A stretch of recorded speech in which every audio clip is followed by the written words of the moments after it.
Bismillahirrahmanirrahim. Assalamualaikum warahmatullahi wabarakatuh.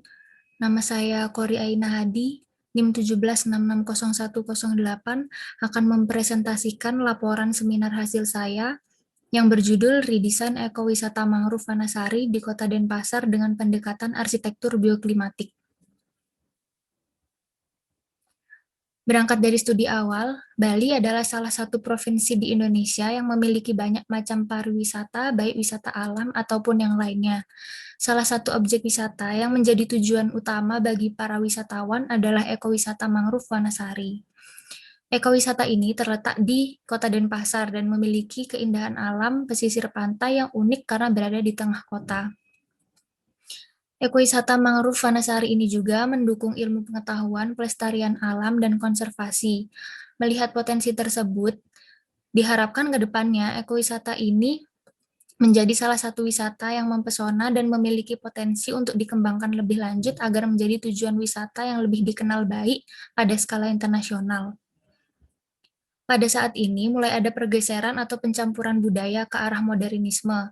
Tantangannya adalah bagaimana melestarikan budaya di tengah desakan modernisme, sehingga identitas Bali dapat tetap dipertahankan.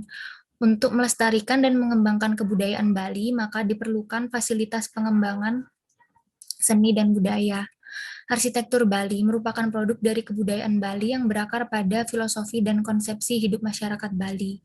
Redesign ini telah melalui proses kreatif, memasukkan unsur modern namun tetap berpatokan pada filosofi dan konsep-konsep arsitektur tradisional Bali sehingga dapat memunculkan identitas budaya Bali yang kuat pada bangunan yang dirancang. Fakta pada site adalah site berada di pesisir pantai strategis dan termasuk hutan di tengah kota. Site berada di iklim tropis, hangat dan lembab sepanjang tahun. Musim utamanya yakni panas dan hujan.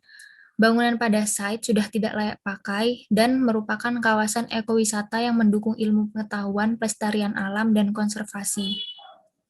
Selanjutnya adalah isu. Isunya adalah iklim, global warming, dan budaya. Untuk value-nya sendiri adalah mendukung ilmu pengetahuan, pelestarian alam, dan konservasi. Wisata alam di tengah kota, potensi ekonomi untuk menarik lebih banyak wisatawan internasional, potensi alam yang dikemas secara modern. Untuk goals-nya adalah redesign ekowisata hutan mangrove Wanasari agar tanggap iklim.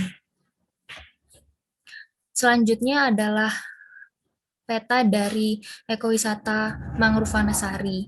Ekowisata mangrove Wanasari ini didirikan pada tahun 2009 dengan luas area 1,3 hektar. Kondisi fisik bangunan pada ekowisata mangrove Wanasari sudah mulai rusak dan fasilitas kurang memadai, maka perlu dilakukan redesign dengan melengkapi berbagai macam fasilitas dan memperbaiki kondisi fisik yang rusak. Redesign ini dilakukan untuk memberi perubahan dan pembaruan dengan berpatokan dari wujud desain lama yang diubah menjadi desain baru sehingga dapat memenuhi tujuan positif dan mengakibatkan kemajuan. Berikut adalah kondisi existing dari ekowisata mangrove Wanasari. Yang pertama adalah kondisi boardwalk, lalu ada food court, kamar mandi, area istirahat, pintu masuk, dan papan informasi. Tujuan dan kriteria desain. Yang pertama, menghasilkan rancangan baru ekowisata hutan mangrove Wanasari. Yang kedua adalah menerapkan pendekatan arsitektur bioklimatik dalam redesign ekowisata hutan mangrove Wanasari di Denpasar dengan integrasi nilai-nilai Islam. Untuk penggunanya sendiri adalah dapat dikunjungi oleh wisatawan dari anak-anak sampai orang dewasa. Selanjutnya ada referensi keislaman desain. Yang pertama adalah prinsip pengingatan kepada Tuhan, yang kedua adalah prinsip pengingatan terhadap toleransi kultural, dan yang terakhir adalah prinsip pengingatan akan kehidupan yang berkelanjutan. Untuk ide dasarnya sendiri, berangkat dari isu yakni iklim, global warming, dan ekonomi. Objeknya hutan mangrove Wanasari di Denpasar, Bali. Untuk kriterianya ada keselarasan desain dengan iklim tropis setempat, sirkulasi, karakter lokal, estetika, kenyamanan, ramah lingkungan, dan hemat energi. Untuk pendekatannya, dengan arsitektur bioklimatik yang berfokus pada opening, orientation and zone, shade and filter, locality, dan green. Untuk analisis fungsinya, yang pertama, fungsi primer. Fungsi primer di bangunan ini adalah boardwalk mangrove dan galeri edukasi mangrove. Untuk fungsi sekundernya, yakni food court dan souvenir shop, dan fungsi penunjangnya ada musola, lalu fungsi servisnya ada parkir, maintenance, dan keamanan. Untuk analisis penggunanya, ada pengunjung adalah masyarakat setempat, wisatawan lokal hingga internasional meliputi anak-anak, remaja, orang dewasa, dan lansia. Untuk penjualnya adalah masyarakat setempat berusia dewasa, dan untuk pengelolanya staff service yang juga dewasa. Untuk analisis aktivitas ada primer, sekunder, penunjang, dan servis. Yang untuk analisis aktivitas primer ada di kawasan boardwalk mangrove dan galeri. Untuk yang sekunder di area food court dan souvenir shop, dan area penunjang di musola, dan area servis di parkir, maintenance, dan keamanan. Berikut adalah analisis kebutuhan ruang dari food court, musola, gazebo, tempat parkir, tiketing, souvenir shop, galeri, dan kantor pengelola. Lalu selanjutnya ada bubble plan makro dan block plan makro dari existing tapak. Terdapat food court, tempat parkir, tiketing, toilet, dan boardwalk. Lalu selanjutnya ada bubble plan dan block plan makro dari kondisi existing yang sudah di redesign. Yang pertama ada main entrance, souvenir shop, food court, toilet, tempat parkir, tiketing, galeri, musola, kantor pengelola, dan boardwalk. Selanjutnya adalah analisis kawasan. Hutan mangrove di Bali tersebar di beberapa lokasi pada areal seluas 3.000 hektar, terdiri dari 2.017 hektar berada dalam kawasan hutan dan 890 hektar di luar kawasan hutan. Mangrove Wanasari berada di 2 kabupaten atau kota, yaitu di Kabupaten Badung dan Kota Denpasar. Mangrove Wanasari merupakan muara dari Sungai Tukat Badung dan Tukat Mati yang merupakan sungai utama di Kota Denpasar dan Kabupaten Badung. Sungai-sungai ini melewati banyak pemukiman maka dari itu kualitas air di sungai berada dalam kondisi tercemar. Berikut adalah analisis tapak. Seperti yang bisa dilihat pada gambar, ini adalah letak-letak bangunan pada tapak. Untuk selanjutnya adalah zoning. Dari analisis kawasan, didapatkan bahwa pada area konservasi mangrove sudah dalam kondisi tercemar. Maka dari itu, penempatan masa bangunan utama diletakkan pada area daratan sebagai upaya pencegahan terjadinya pencemaran yang dihasilkan oleh limbah produksi. Peletakan zona sesuai dengan prinsip arsitektur tradisional Bali, analisis aktivitas yang terjadi, dan penyesuaian keadaan iklim setempat. Berpatokan pada filosofi Trihita Karana yang diwujudkan dalam konsep makro Trimandala. Aplikasi konsep Trimandala pada site adalah dengan membagi site menjadi 3 mandala, yaitu Jabasisi, Jaba Tengah, dan Jeroan. Penentuan area Jabasisi adalah pada area site dengan lingkungan yang bersifat publik. Untuk Jabasisi ada main entrance, tempat parkir, dan toilet. Untuk Jabat Tengah ada food court, souvenir shop, galeri, tiketing, musola, dan kantor pengelola. Dan untuk Jeroan ada boardwalk. Selanjutnya ada topografi. Tidak ada cut and fill pada existing tapak dikarenakan tapak berada di tepian laut dengan kondisi tanah berlumpur. Solusi dari desain adalah menggunakan fondasi tiang pancang pada boardwalk. Untuk potensi tapak sendiri, aksesibilitas menuju tapak baik, cukup jauh dari keramaian dan strategis. Untuk view out-nya sendiri ada tol Bali Mandara di selatan tapak dan dikelilingi pohon mangrove. Untuk kesimpulan analisis ini adalah orientasi boardwalk menghadap utara, memaksimalkan view utara tapak. Untuk analisis vegetasi, secara umum di mangrove Wanasari terdapat 18 jenis mangrove, yaitu di antara lain ada Sonetaria alba, Rhizopora apiculata, Rhizopora mucronata, dan sebagainya. Semua jenis mangrove ini adalah jenis mangrove sejati atau true mangrove. Dari kesimpulan dari analisis vegetasi ini, ditarik kesimpulan bahwa untuk mempertahankan vegetasi yang ada di ekowisata mangrove Wanasari karena termasuk area konservasi. Selanjutnya ada analisis regulasi. KDB yang saya gunakan adalah 30%, didapatkan 0,4 hektar dan GSJ dari akses utama adalah 3 meter. Untuk analisis kebisingan, kesimpulannya menggunakan vegetasi peredam kebisingan untuk menyerap dan menghalangi bising serta menjadi sumber oksigen pada tapak. Untuk kesimpulan dari analisis matahari dan angin adalah mengarahkan angin dengan vegetasi. Area yang berbatasan langsung dengan jalan utama diberi pembatas berupa vegetasi untuk menghalangi debu yang masuk ke site karena terbawa oleh angin.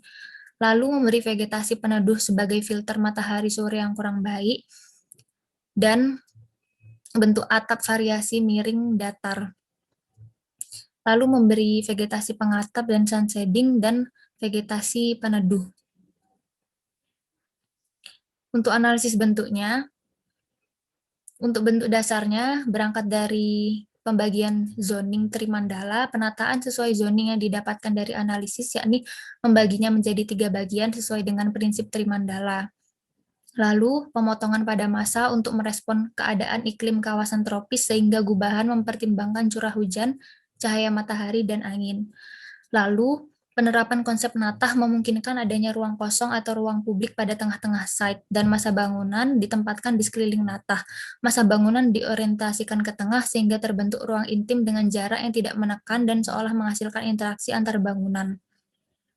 Lalu selanjutnya mempertimbangkan fungsi dan kebutuhan masing-masing ruang sehingga mengalami penambahan dan pengurangan ruang. Lalu yang terakhir ada estetika, menambah beberapa aksen tradisional Bali untuk menunjang estetika pada bangunan. Selanjutnya ini adalah kesimpulan dari analisis bentuk. Ada tempat parkir, souvenir shop, food court, toilet, kantor pengelola, musola, galeri, boardwalk, dan tiketing. Untuk konsep dasarnya sendiri, berangkat dari isu dan kriteria serta pendekatan arsitektur bioklimatik ditambah dengan arsitektur Bali. Arsitektur bioklimatik sendiri memiliki prinsip keselarasan desain dengan iklim tropis tempat, sirkulasi, karakter lokal, estetika, kenyamanan, ramah lingkungan, dan hemat energi. Untuk arsitektur Bali, saya menggunakan prinsip Trihita Karana, yakni hubungan manusia dengan Tuhan, hubungan manusia dengan lingkungan alam, dan hubungan manusia dengan sesama. Trihita Karana berasal dari bahasa Sanskerta yang terbentuk dari 3 kata. Tri artinya 3, hita kebahagiaan, karana artinya sebab. Konsep ini menggambarkan keseimbangan dan keselarasan hidup akan tercapai jika manusia menjalin hubungan yang baik dengan Tuhan, dengan sesama manusia, dan dengan lingkungan. Konsep ini juga sejalan dengan prinsip arsitektur Islam, yakni hablum minallah, hablum minannas, dan hablum minal alam. Untuk konsep tapaknya sendiri adalah sebagai berikut. Bentuk dasar bangunan disesuaikan dengan Peraturan Daerah Bali Nomor 5 Tahun 2005 dengan mempertahankan karakter lokal dan menyesuaikan dengan keadaan iklim serta keadaan lingkungan setempat.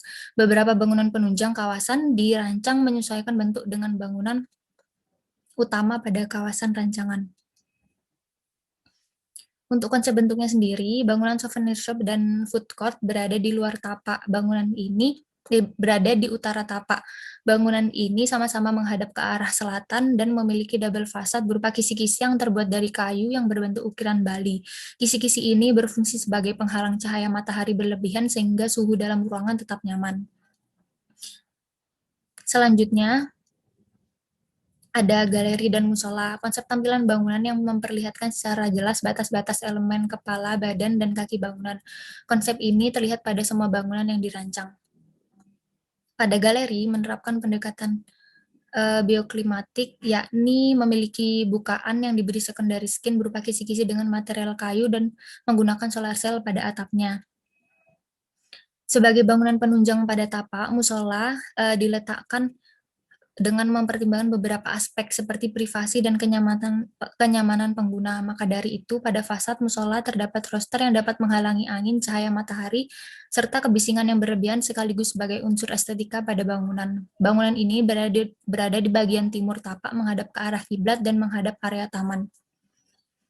Untuk konsep sirkulasinya sebagai berikut. Konsep sirkulasi pada tapak dibedakan menjadi beberapa fungsi, yakni untuk pengguna, untuk kendaraan, roda 2, mobil dan bus agar tidak terjadi kemacetan. Untuk konsep vegetasinya, berikut adalah penempatan vegetasi pembatas, peneduh, perdu, pengarah, dan mangrove.